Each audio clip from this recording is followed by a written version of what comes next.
Hi ಎಲ್ಲರಿಗೂ. ಇವತ್ತು ಸಬ್ಬಸಿಗೆ ಸೊಪ್ಪಿನ ಪಲ್ಯ ಮಾಡ್ತಾ ಇದ್ದೀನಿ.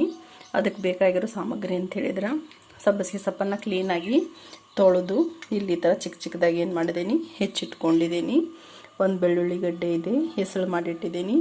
ಒಂದು ಈರುಳ್ಳಿಯನ್ನು ಹೆಚ್ಚಿಟ್ಟಿದ್ದೀನಿ. ಇನ್ನು ಒಂದು ಗ್ಲಾಸಷ್ಟು ತೊಗರಿ ಬೇಳೆ, ಹೌದಾ, ಇದನ್ನು ಅರ್ಧ ಗಂಟೆ ನೆನೆಸಿಟ್ಟಿದ್ದೀನಿ. ಚೆನ್ನಾಗಿ ನೆಂದಿದೆ. ಮಾಡೋ ವಿಧಾನ ಅಂತ ಹೇಳಿದ್ರೆ, ಒಂದು ಬಾಣಲೆಯಲ್ಲಿ ಎಣ್ಣೆನ ಕಾಯ್ಲಿಕ್ಕೆ ಇಟ್ಟಿದ್ದೀನಿ. ಎಣ್ಣೆ ಕಾದ್ಮೇಲೆ ನಾವೇನು ಮಾಡಬೇಕು, ಸಾಸಿವೆ ಜೀರಿಗೆಯನ್ನು ಇಲ್ಲಿ ನಾವು ಎತ್ತಿಟ್ಕೊಂಡಿರೋ ಸಾಸಿವೆ ಮತ್ತು ಜೀರಿಗೆಯನ್ನು ಸೇರಿಸ್ತಾ ಇದ್ದೀನಿ.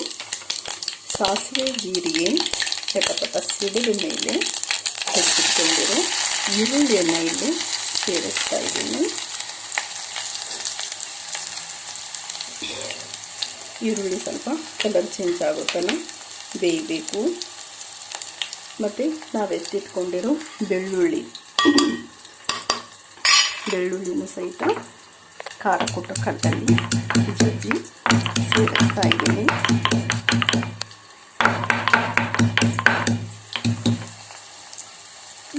ಇದು ಈರುಳ್ಳಿ ಏನಿದೆಯಲ್ಲ, ಇದು ಅರ್ಧ ಬೆಂದ ನಂತರ ನಾವೇನು ಮಾಡಬೇಕು, ಬೆಳ್ಳುಳ್ಳಿಯನ್ನು ಸೇರಿಸ್ಬೇಕು. ಹೌದಾ, ಬೆಳ್ಳುಳ್ಳಿ ಘಮ ತುಂಬ ಚೆನ್ನಾಗಿ ಬರುತ್ತೆ.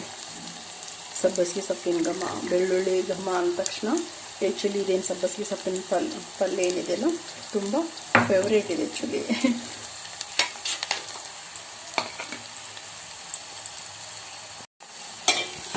ಇದನ್ನು ಚೆನ್ನಾಗಿ ಮಿಕ್ಸ್ ಮಾಡ್ಕೊಂಡ್ಬಿಟ್ಟು ಇದು ಬೆಂದಿದೆ ಅರ್ಧ.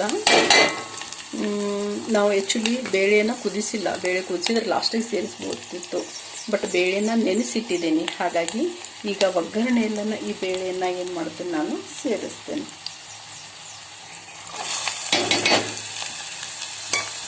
ಬೇಳೆ ಅರ್ಧ ಬೆಂದ ನಂತರ ನಾವೇನು ಮಾಡೋಣ, ಸೊಪ್ಪನ್ನು ಸೇರಿಸೋಣ.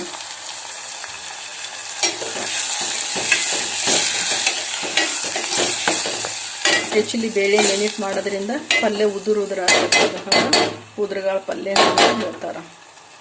ಮೊನ್ನೆ ಒಬ್ಬರು ನಮ್ಮ ಮೇಡಮ್ ಕಮೆಂಟ್ ಮಾಡಿದ್ರು, ಉದುರುಗಾಳ ಪಲ್ಯ ತೋರಿಸಿ ಅಂತೇಳಿ. ಉದುರುಗಾಳ ಪಲ್ಯ ಇದೇ ಥರ ಮಾಡ್ತಾರೆ, ಬಟ್ ನಾನು ಇದಕ್ಕೆ ಇವಾಗ ಎಕ್ಸ್ಟ್ರಾ ಏನು ಮಾಡ್ತಾ ಇದ್ದೀನಿ ಅಂದರೆ, ಸಬ್ಬಸಿಗೆ ಸೊಪ್ಪನ್ನು ಸೇರಿಸ್ತಾ ಇದ್ದೀನಿ. ಇದು ಸ್ವಲ್ಪ ಲೋ ಫ್ಲೇಮಲ್ಲಿ ಏನಾಗಬೇಕು, ಕ್ಲೀನಾಗಿ ಬೇಳೆ ಬೇಯಬೇಕು. ಆಮೇಲೆ ನಾವು ಉಳಿದ ಸಾಮಗ್ರಿಗಳನ್ನು ಸೇರಿಸೋಣ. ಬೇಳೆ ಇವಾಗ ಏನಾಗಿದೆ, ಇದು ಚೆನ್ನಾಗಿ ಅರ್ಧ ಬೆಂದಿದೆ. ಹೌದಾ, ಇವಾಗ ನಾವು ಎತ್ತಿಟ್ಕೊಂಡಿರೋ ಸೊಪ್ಪಾದರೂ ಸೇರಿಸ್ಬೋದು, ಅಥವಾ ನಾನು ಏನು ಮಾಡ್ತೇನೆ ಇವಾಗ ಫಸ್ಟು ರುಚಿಗೆ ತಕ್ಕಷ್ಟು ಉಪ್ಪು, ಅರಿಶಿಣ ಪುಡಿ ಮತ್ತು ಖಾರದ ಪುಡಿ. ನಾವು ಮೆಣಸಿನ್ಕಾಯಿ ಹೆಚ್ಚಿಲ್ಲ ಇದಕ್ಕೆ, ಹಾಗಾಗಿ ಉಪ್ಪು, ಅರಿಶಿಣ ಪುಡಿ ಮತ್ತು ಖಾರದ ಪುಡಿಯನ್ನು ಇಲ್ಲಿ ಸೇರಿಸ್ತಾ ಇದ್ದೀನಿ.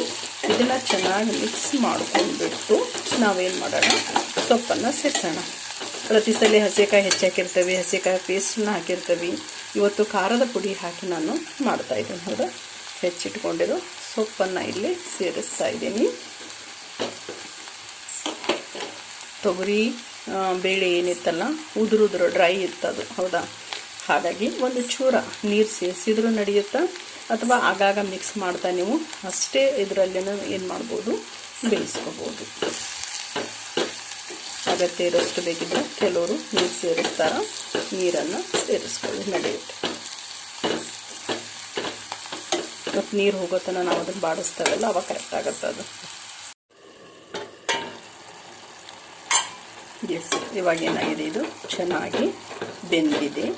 ಹೌದಾ, ಹೆಚ್ಚು ಇಂಗ್ರೀಡಿಯೆಂಟ್ಸ್ ಏನಿಲ್ಲ. ಮೆಣಸಿನ್ಕಾಯಿ ಹೆಚ್ಚಿಲ್ಲ ಅಂದರೆ ಖಾರ ಪುಡಿ ತೊಗೊಂಡಿದ್ದೀನಿ. ಉಪ್ಪು, ಖಾರ ಪುಡಿ, ಅರಿಶಿಣ ಪುಡಿ, ಬೇಳೆ ನೆನೆಸಿಬಿಟ್ಟು ಒಗ್ಗರಣೆಯಲ್ಲಿ ಬೇಳೆ ಸೇರಿಸಿ ಆಮೇಲೆ ಸೊಪ್ಪು ಸೇರಿಸಿಬಿಟ್ರೆ ಇವತ್ತಿನ ನಮ್ಮದು ತುಂಬ ರುಚಿಕರವಾದ, ಆರೋಗ್ಯಕರವಾದ ಸಬ್ಬಸಿಗೆ ಮತ್ತು ಬೇಳೆ ಪಲ್ಯ ಏನಾಗತ್ತಾ, ರೆಡಿ ಆಗತ್ತಾ.